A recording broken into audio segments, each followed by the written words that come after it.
आपण पाहत आहात सत्यदर्शन न्यूज। सोलापूर भाजपाचे लोकसभा उमेदवार पद्मश्री मिलिंद कांबळे लातूर यांची जवळजवळ निश्चित। सोलापूर भाजपाचे लोकसभा उमेदवार पद्मश्री मिलिंद कांबळे लातूर यांची जवळजवळ निश्चित झाल्याची खात्रीलायक बातमी समोर आली आहे।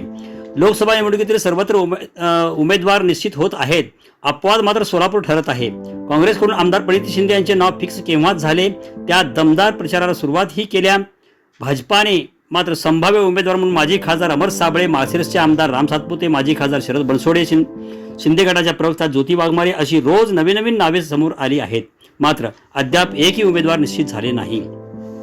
आत्ताच खात्रीलायक बातमी समोर आली आहे, ते म्हणजे सोलापूर भाजपाचे लोकसभा उमेदवार पद्मश्री मिलिंद कांबळे लातूर यांची जवळजवळ निश्चित झाल्याचे समजते। मिलिंद कांबळे यांचा जन्म महाराष्ट्रातील लातूर जिल्ह्यातील अहमदपूर तालुक्यातील चोबळी गावात झाला।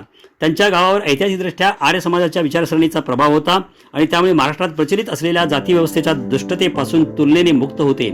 परिणामी मिलिंदला केवळ त्यांच्या जातीमुळे अनेक दलित कुटुंबांना सहन करावा लागणारा त्रास सहन करावा लागला नाही। मिलिंदचे वडील प्रल्हाद कांबळे शिक्षक होते आणि त्यांची सेवा एका ठिकाणाहून दुसऱ्या ठिकाणी बदली होती, त्यामुळे मिलिंदचे शिक्षण लातूर जिल्ह्यातील विविध ग्रामीण व शहरी भागात झाले।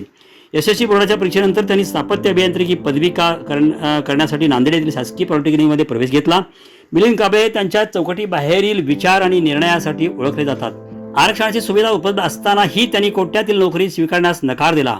आपल्या मुलीला तिच्या पदवीधर कार्यक्रमासाठी नाव नोंदणी करतानाही त्याने या सुविधेचा लाभ घेतला नाही।